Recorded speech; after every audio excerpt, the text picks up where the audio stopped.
Good morning and welcome to Hope, Faith, and Joy Daily Devotion with me, Pastor Amanda. We are looking at the last half of Matthew chapter 27 today.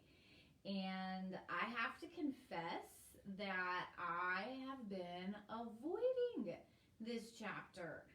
This part of the chapter. And I kind of just asked myself a question this morning. Why am I avoiding this? And I think it's the wanting to not have to deal with Jesus's death. And I just found that to be very interesting. How I always talk about how Lent, when we prepare ourselves for Jesus's death on the cross, I say it's one of the best times of the year because I really get, focused and I look at the world in a different way. But it's like, I don't want to deal with it now. There's a time and place to deal with it. I don't want to have to deal with it now. And just, as I think about a lot of things right now, how often do I think that this is not the time to deal with it? I want to deal with it later. And yet sometimes we're right now with COVID, with racism, with all that's going on with the LGBTQ QT community, excuse me, I'm not good with that. My PC is bad.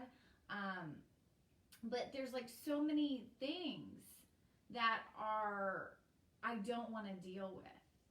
And yet here they are confronting me. It's time to deal with it. And so today, that's what I'm dealing with, is Jesus's death on the cross.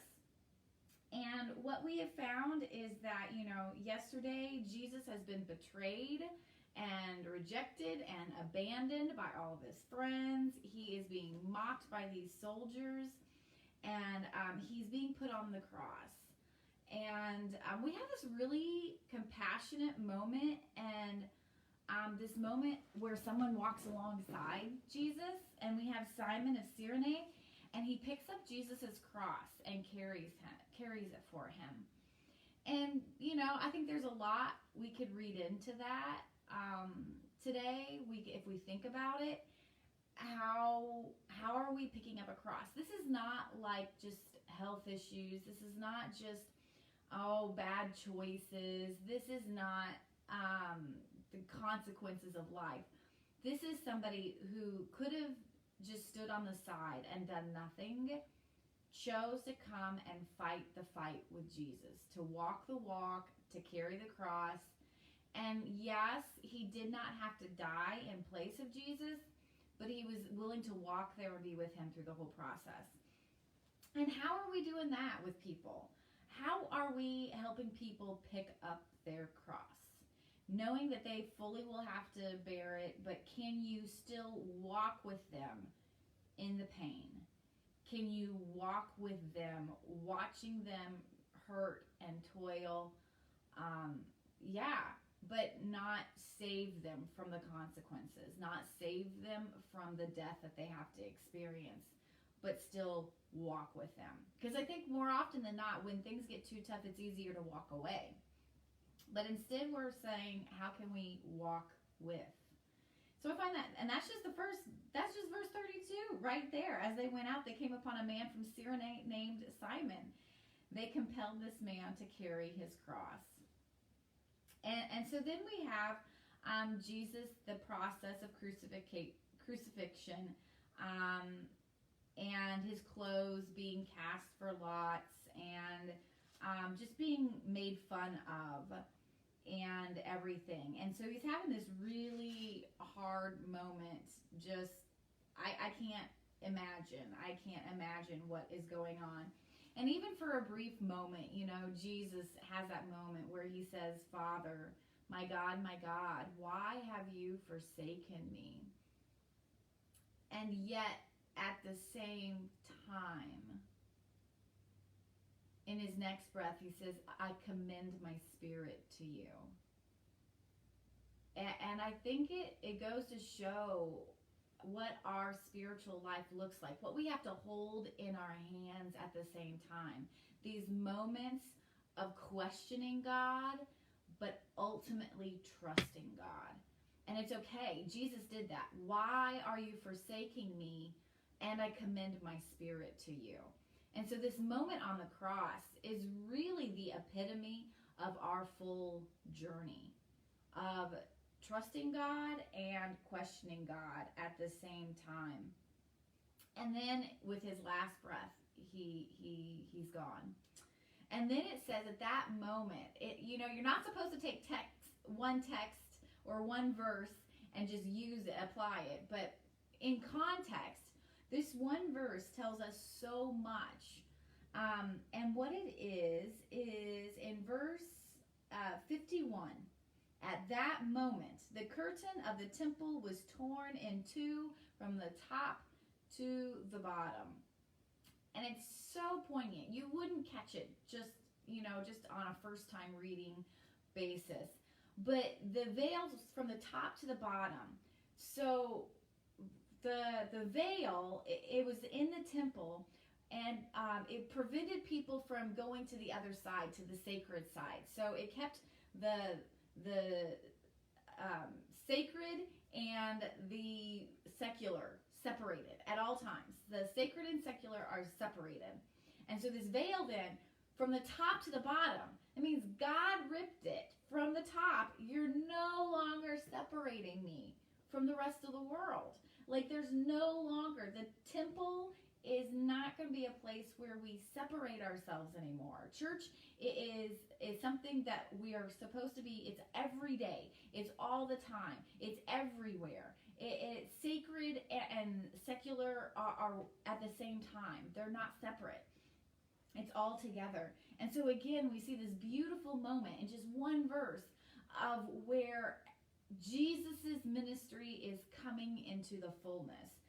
There's no longer separation between God and God's people.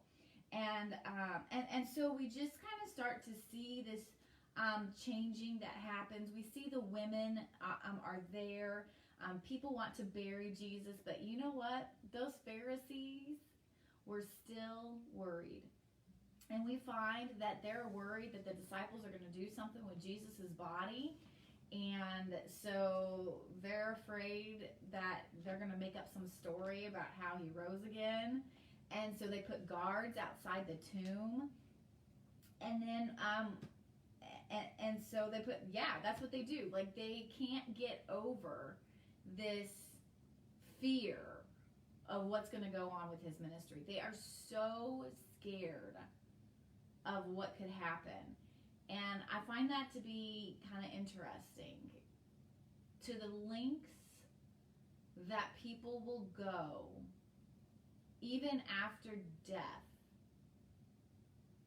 to prevent truth from happening. Something to think about. Something to think about.